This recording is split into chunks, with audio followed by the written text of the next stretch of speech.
The first American volunteer group of the Republic of China Air Force, more famously known as the Flying Tigers, was a group of American servicemen who were recruited under FDR's authority to leave their positions within the United States military to go and fight the invading Japanese forces in China, long before the first bombs were dropped on Pearl Harbor. These American heroes brought some of the most amazing tales of heroism, sacrifice, and victory of the Second World War. This is their story. In the late 1930s, Japan had been aggressively taking land from multiple neighboring nations to expand their growing empire. They believed that this land was rightfully theirs. And, like Hitler's conquests in Europe at the time, the first few of these invasions went largely unnoticed by the United States and other nations who mainly sought to maintain the peace. However, in 1941, FDR and the United States saw that neutrality was not going to be an option for much longer and began to try and support the Allied countries who were already at war. The United States had already started to send aid to Britain and China under the Lend-Lease Act, which allowed America to ship materials, food, and oil to support the war effort. But FDR wanted to find another way to support their Chinese allies against Japan while also maintaining a neutral position on the war. The Chinese had an extremely outdated air force, and their planes were no match for the advanced Japanese fighters. In addition, their pilots were poorly trained and unorganized, so they had little to no hope of obtaining a reasonable air defense over China. This is where the concept of the American Volunteer Group was born. The AVG was to be volunteers from the American Armed Forces who would be discharged and sent to work for a private military contractor. By doing this, they were allowed to be shipped to China and fight the Japanese without the United States being perceived as actually sending military support. The volunteers that made up the AVG primarily came from the Navy, Marine, and Army Air Corps. These men would make up the majority of the combat pilots and servicemen. The remainder were mechanics and support personnel that came from various backgrounds, including 11 Chinese Americans. Seen here is one of the resignation letters used to leave the U.S. Marine Corps and accept a position with the Central Aircraft Manufacturing Company, the private company that was set up to organize and recruit the AVG. The primary fighter used by the AVG was the American-made Curtiss P-40. They originally received 100 P-40s to use in their outfit, but a good number of them were damaged in training accidents by inexperienced pilots. They quickly learned that the aircraft had to be well cared for, as supplies and replacement parts were extremely hard for the AVG to obtain due to their unique situation as well as their remote location in China. Fortunately, these P-40s would be ideal for Chennault's outfit, as they were great diving aircraft, very durable, and had strong pilot armor. The AVG was quickly dubbed the Flying Tigers by its Washington support group, which would stick around as their famous title. The AVG aircraft were also painted with shark teeth on the front of their aircraft, which was taken from an RAF squadron in North Africa. However, that RAF squadron had supposedly taken it from German Bf-110 fighters in Crete, as you can see here. The Flying Tigers, however, were the ones who would become synonymous with the shark teeth, as the green P-40s provided a perfect background for the nose art, and the intake helped create an iconic image on the front of the planes. The AVG was led by General Claire Lee Chennault, who had spent many years flying pursuit aircraft for the United States. Chennault was very passionate about fighter tactics and air superiority, so he taught his men accordingly. He ran a radically different approach to air combat compared to many other Air Corps commanders at the time. This was because Chennault had spent a great deal of time in China and had learned much about Japanese tactics and equipment. He taught his pilots to prioritize the use of altitude advantage, since the P-40 was not nearly as maneuverable as the Japanese fighters that they would encounter. He had prohibited his pilots from entering in turn fights with the nimble Japanese fighters, telling them to execute diving or slashing attacks, then to pull away and set up another attack. This dive and zoom technique, as it was named, was contrary to what the pilots had learned in the U.S. service, as well as what the Royal Air Force had taught their pilots in Burma. But Chennault had seen it successfully used by the Soviets against the Japanese. The actual strength of the AVG was never more than 62 combat-ready pilots and planes, so they faced many obstacles because their pilots were inexperienced and constantly outnumbered. It would then be radioed to the AVG, giving them enough time to take off and gain an altitude advantage over their opponents. This advantage was very similar to the one that the RAF had in the Battle of Britain using their radar systems at the same time. These early warnings were crucial for the P-40's and Chennault's diving air combat tactics. One of the most important early goals of the AVG was to protect what was called the Burma Road.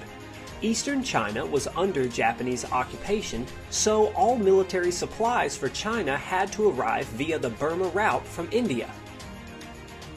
As they began to defend this sacred route, Tiger Eric Schilling, part of the 3rd Squadron, famously said, "This was the beginning of the greatest adventure I would ever hope to experience."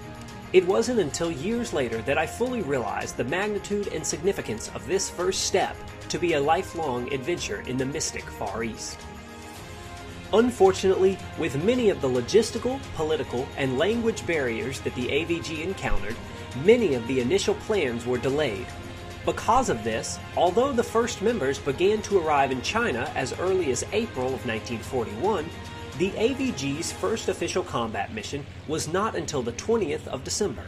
It was on this day when aircraft of the 1st and 2nd Squadrons intercepted 10 unescorted Kawasaki Ki-48 Lily bombers attacking Kunming. These bombers would jettison their loads before reaching Kunming due to the engagement from the AVG fighters. This attack was likely a huge surprise to the Japanese pilots, because up until now the only resistance that they had encountered was weak Chinese aircraft that were vastly outdated and poorly trained.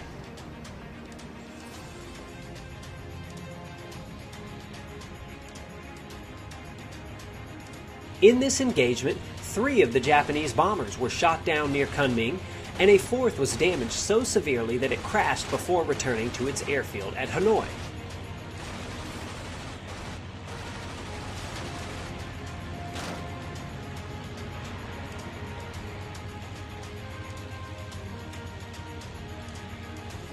Later, Chinese intelligence intercepted Japanese communications, indicating that only 1 out of the 10 bombers ultimately returned to base. Shortly after this, the Japanese discontinued their raids on Kunming while the AVG was based there.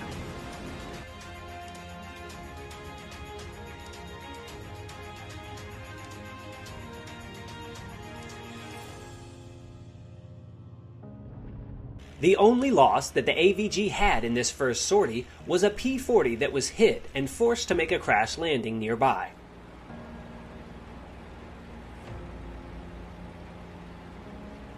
The pilot would be recovered and the plane was later salvaged for parts.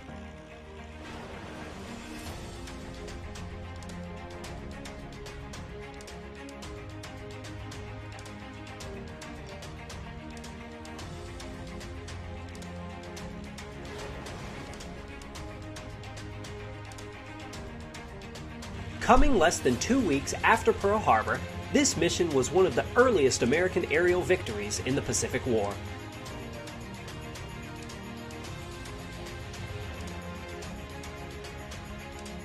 Following this, the AVG would continue to plague Japanese fighter and bomber flights for the next 6 months over China.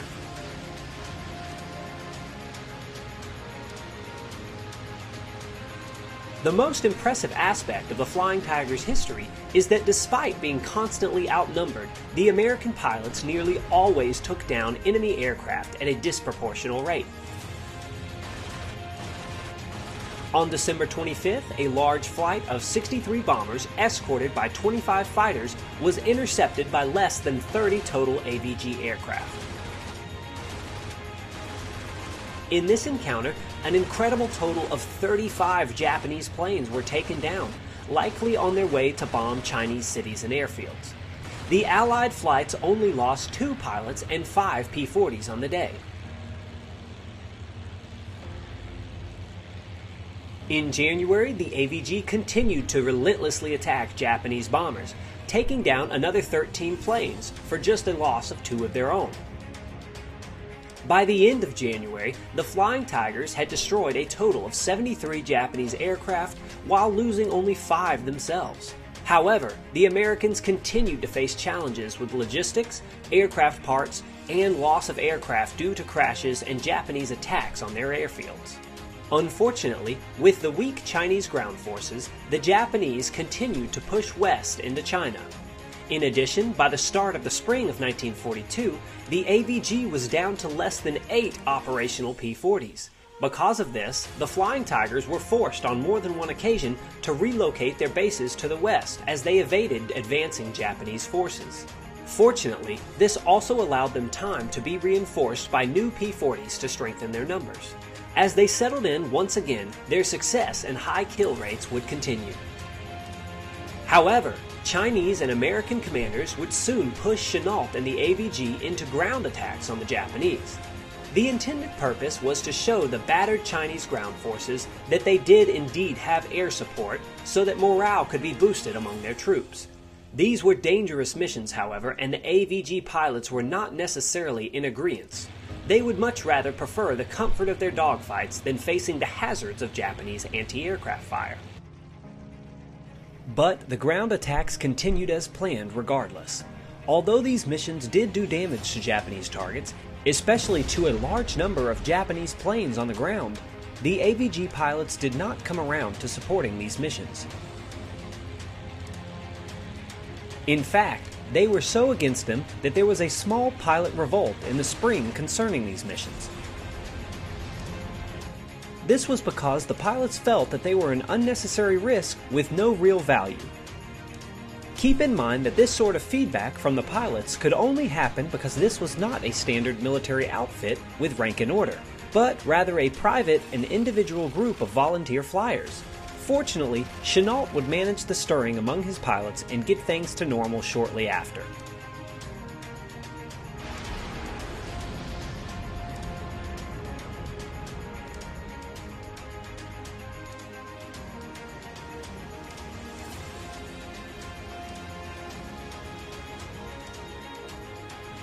As the summer of 1942 came along, the AVG's success was undeniable. But with their great success came great attention. The United States Air Force wanted at this time to officially induct their group back into the United States forces. So, the last official day of combat for the AVG appropriately would come on July 4th, 1942, when they took down 4 Ki-27s with no losses of their own. In total, the Flying Tigers, under the title of the AVG, would rack up an astounding 297 Japanese aircraft destroyed in just 7 months. In comparison, they would lose just 14 pilots of their own, with another 8 lost to bombing raids and accidents. In the summer of 1942, the AVG officially was inducted to the United States Air Force. Many of the pilots would leave the group and did not stay as it became the 23rd Fighter Group. Many of them had come to love the small and relaxed feel of their independent Air Force. However, the Flying Tigers would continue all the same. A few of the original pilots remained, including Tex Hill, one of the group's most loyal members as well as one of their highest scoring aces. One of the most notable servicemen drawn to the success of the AVG was Robert L. Scott. Here at the Museum of Aviation, in his home state of Georgia, a replica of Scott's P-40E fighter is on display. It is complete with the Flying Tiger livery as well as his name and kill count on the side of the aircraft. Scott had made a name for himself as a pilot transporting supplies into China on the DC-3, a job commonly known as flying the hump, as it involved carrying these crucial supplies for the war effort over the dangerous mountain ranges from India into Kunming. He convinced Chennault to loan him a P-40 to fly to protect this valuable supply route. His aggressiveness and success in this role led him to be recruited as a commander of the new Flying Tigers as the 23rd Fighter Group. Scott would become known for leading the Flying Tigers and keeping the Burma Road protected from the air after the AVG joined the U.S. Air Force in 1942. He would often paint his propeller on his P-40 different colors on different missions to give the Japanese the impression of multiple planes in his force, when in reality it was only him flying. This effectively made him appear as a one-man air force to the opposing forces. He would end the war with a total of 13 Japanese kills to his name and would become one of the most notable pilots of the war when he would write the popular book, God is My Co-Pilot, a tale of his years flying over China. It would later be adopted into a popular film by Warner Brothers. This is the record of my experiences as a fighter pilot with General Chennault and the flyers under his command. The now it can be told saga of Chennault's tiger-hearted Sons of Thunder. You'll see Dennis Morgan reliving the adventures of one of our greatest aces, Colonel Robert Lee Scott. At the end of the war, the Flying Tigers would be dubbed one of the most successful fighter groups of World War II. Despite being constantly outnumbered and undersupplied, the American volunteers would consistently deliver staggering blows to the Japanese forces over China. In addition, their sacrifices and contributions are even more noteworthy as their service was purely on a volunteer basis, and they had to resign from the United States military roles to participate. They also entered their positions months before the U.S. officially entered the war, making them heroes for supporting the war effort long before the first bombs were dropped at Pearl Harbor. This group of young men is one of the most courageous and valiant forces that the world has ever seen, and should be remembered forever for their bravery and success in the face of daunting odds with little reward.